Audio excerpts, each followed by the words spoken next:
هەڵەبجە و پارێزگایی لە ڕووی ئاوەدانی و خزمەتگوزاری و پرۆژەکانەوە لەلایەن حکوومەتەوە پاراوێز خراوە و ئاوەڕی لێ نادرێتەوە. هاوڵاتیانی شارەکەش دەڵێن پێویستیان بە پرۆژەی گەورە و استراتیجیەیە، چونکە شارەکە بەرەو ئاوەدانی زیاتر دەبات. کەچی چەندین ساڵە دەسەڵات بەڵێن بۆ بەرەو پێشبردننی شارەکە دەدات و ساڵ لە دوای ساڵ بەڵێنەکان نەبوون بەکردار و تا ئێستا سیمای شارێکی پێشکەوتوو بە هەڵەبجەوە دیار نییە.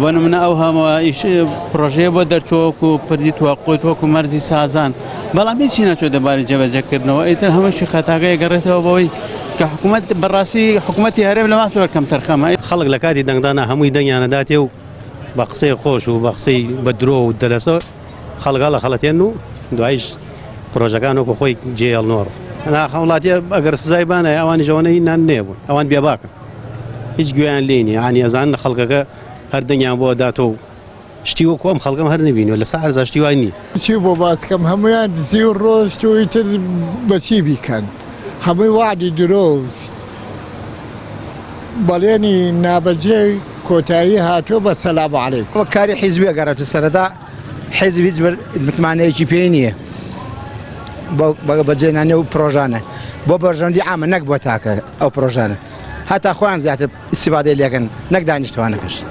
کاندیدێکی کۆمەڵی دادگەری بە ژمارە 25 لە بازنەی سی سلێمانی ئاماژە بۆ دەکات لە داهاتوودا دەتوانن ژمارەیەک پرۆژەی استراتیژی بێننە ناوچەکەوە بەمەرجێک فراکسیۆنی دەسەڵات ڕێگری نەکات.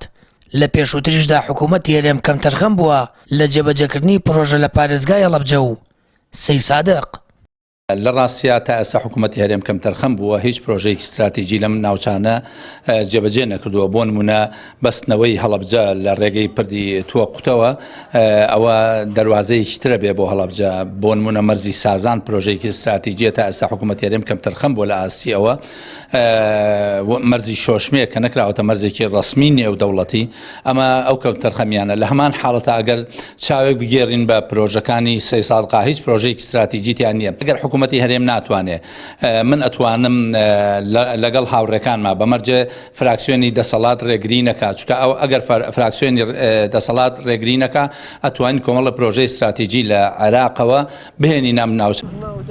حکوومەت و دەسەڵاتی کوردی بەردەوام پرۆژەی گەورە و زەبەلاح بۆ شوێن و پارێزگاکانی دیکەی هەرێم ئەنجام دەدات، بەڵام هەڵەبجە کە پارێزگایەکی نوێ زیاتر لە 200 پرۆژە کارکردن تیان داوەستاوە.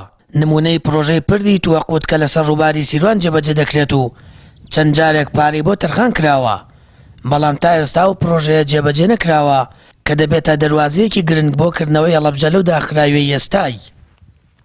هاوڵاتیانیش دەڵێن پێویستە خەڵکی هەڵەبجە هەرگیزەوە لەبیر نەکات کە زیاتر لە 30 ساڵە هەردوو حیزبی دەسەڵات شارەکانی پشتگوێ خستووە و لە ڕێگەی هەڵبژاردنەوە دەتوانن باشترین سزایان بدەن. سامان فتاح، کەناڵی ئاسمانی پەیام، هەڵەبجە.